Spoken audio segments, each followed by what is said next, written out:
నమస్తే, welcome to Popcorn Media Entertainment. Social మీడియాలోని కాంత అనే టీజర్ అనేది తెగ వైరల్గా మారింది. మరి అందులో స్టోరీ ఏంటి, ఎందుకంత ట్రెండింగ్లోకి వచ్చింది అనే విశేషాలు తెలియచేయడానికి ఈరోజు మనతో పాటు ఉన్నారు senior journalist Hem Sundar sir. మరి సార్ని అడిగి కాంత అనే మూవీకి సంబంధించి అయితే మాట్లాడుకుందాం. సార్ నమస్తే సార్. నమస్తే అమ్మా. సార్, దుల్కర్ సల్మాన్ గారు నటించిన సినిమా వచ్చేసి కాంత. ఇది టీజర్ మనకి ఆయన బర్త్డే స్పెషల్గా రిలీజ్ చేశారు సార్. మరి అది ఈరోజు మనం చూసుకున్నట్లయితే సోషల్ మీడియాలో ట్రెండింగ్లో ఉంది సార్. మరి ఎందుకంత ట్రెండింగ్లోకి వెళ్ళింది? ఆ టీజర్లో ఏముందంటారు సార్ స్టోరీ పరంగా? అంటే దుల్కర్ సల్మాన్ తెలుగులో కూడా మంచి క్రేజ్ ఉన్న నటుడు. ఎందుకంటే మహానటి అనే సినిమాలో జెమినీ గణేషన్ పాత్ర పోషించిన సంగతి మనకు తెలుసు. అవును, ఆ సినిమా పెద్ద హిట్ అయింది అప్పట్లో. ఆ తర్వాత తెలుగులో కూడా సీతారామం సినిమా మంచి హిట్. రీసెంట్గా వచ్చిన లక్కీ బాస్ ఆ సినిమా కూడా హిట్. ఎందుకంటే తెలుగు ఆడియన్స్ అతన్ని ఓన్ చేసుకుంటున్నారు. మమ్ముట్టి కొడుకుగా వచ్చినా కానీ అతనికి ఒక తెలుగులో మార్కెట్ ఉంది. అది దగ్గుపాటి రామానాయుడు గారి అబ్బాయి రాణా ప్రొడ్యూసర్గా ఈ సినిమా చేస్తున్నారని చెప్పాలి. ఓకే, అంటే సార్ మరి సురేష్ ప్రొడక్షన్లోనే నడుస్తుంది. అంటే ఆ బ్యానర్ కాకుండా స్పిరిట్ మీడియా అని కొంతమంది ఫ్రెండ్స్తో కలిపి చేస్తున్నారు. అంటే హారర్ సినిమా ఇది. మనకి టీజర్ చూస్తేనే స్టార్టింగ్లో శాంత అనే సినిమాగా స్టార్ట్ అవుతుంది. ఒక బ్లాక్ అండ్ వైట్ విజువల్స్ మనం చూసాం. అక్కడి నుంచి కలర్ విజువల్స్కి వెళ్తుంది. అంటే కథాపరంగా చెప్పాలంటే ఇది 1950s బ్యాక్డ్రాప్లో స్టోరీగా చెప్పాలి. అప్పుడు సినిమా రంగంలో జరిగిన ఒక హీరో కథగా చెప్పొచ్చు. ఓకే, అప్పట్లో ఎలా ఉండేవాళ్ళు ఏంటి అంటే ఒక హీరో అంటే ఆ హీరో నిజమైన హీరోనా లేకపోతే కల్పిత హీరో తెలియదు. చంద్రన్ అనే పాత్రని ఈయన పోషిస్తున్నాడు దుల్కర్ సల్మాన్. ఓకే, అది కల్పిత పాత్ర లేకపోతే తెలియదు. డైరెక్టర్కి వచ్చేసరికి సముద్రకైన డైరెక్టర్. వాళ్ళిద్దరికి మీ నాన్నగారితో ఎందుకు నీకు ఇంత వైరం అనే భాగ్యశ్రీ బోర్సే హీరోయిన్ అడుగుతుంది. ఓకే, అడిగినప్పుడు మరి దానికి అతనంటే ఎందుకు బాగా ప్రేమ కూడా ఎక్కువ ఉందని చెప్తాడు. ఇతను నటుడు అవడానికి ఆయనే కారణం అని చెప్తాడు. అంటే మనకి టీజర్లో కూడా కనిపిస్తుంది కదా సార్. అవును, ఇద్దరి మధ్య ప్రేమ ఎక్కువగా ఉండి సడన్ గా దూరం అయినట్టు ఆ స్టోరీ ఏం జరిగింది. Ego clashes. ఆ ఈగో క్లాషెస్ ఎందుకు వచ్చినాయి? మన గురు శిష్యులు అని చెప్తున్నారు, తండ్రి కొడుకులు అని చెప్తున్నారు. వాళ్ళు నిజంగా గురు శిష్యులా తండ్రి కొడుకుని అలా చూసుకోవాలని తండ్రి భావించాడా? మరి తండ్రి తన కొడుకునే హీరోగా చేశాడా? మొత్తానికి కథాపరంగా చూసుకుంటే హారర్ జోనర్ సినిమా అయినా కానీ స్టార్టింగ్లోనే అతను వేసే పెయింటింగ్ నుంచి మనకి దెయ్యం కనిపిస్తుందని చెప్పి ఒక డైలాగ్ ఉంది. కాబట్టి అంటే సినిమా హారర్ జోనర్ సినిమా. మరి సినిమా శాంత అనే పేరుతో మొదలైపోయి చివరికి కాంత అనే పేరుతో ముగుస్తుంది.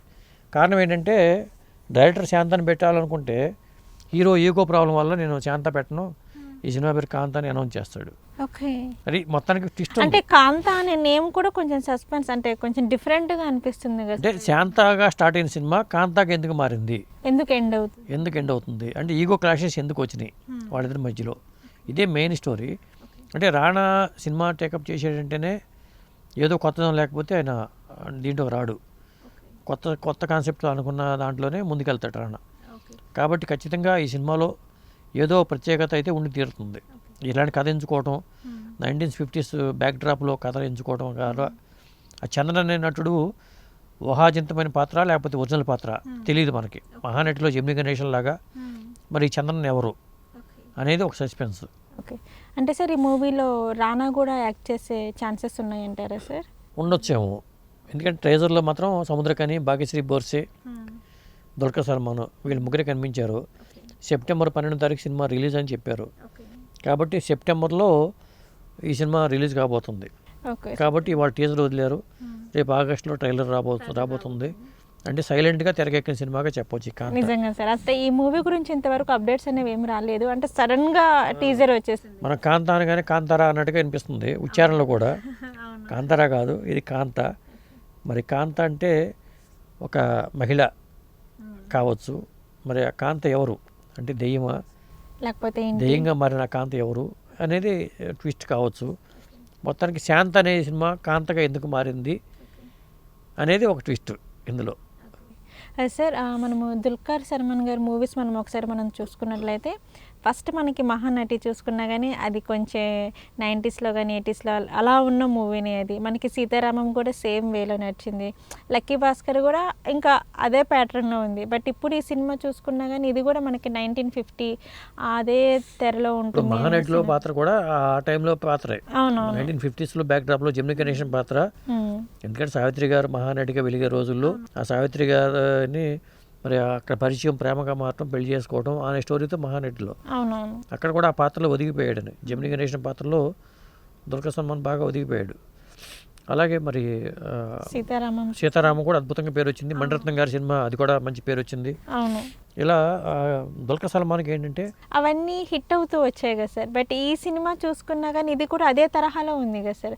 అంటే ఇది కూడా హిట్ అయ్యే ఛాన్సెస్ ఉన్నాయి. దుల్కర్ సల్మాన్ మలయాళంలో మంచి పేరు ఉంది, కానీ అక్కడికన్నా తెలుగు వాళ్ళు ఎక్కువ ఓన్ చేసుకున్నారు అవును సార్ దుల్కర్ని. అందువల్ల కొన్ని పాత్రలకు అతను ఖచ్చితంగా సరిపోతాడు.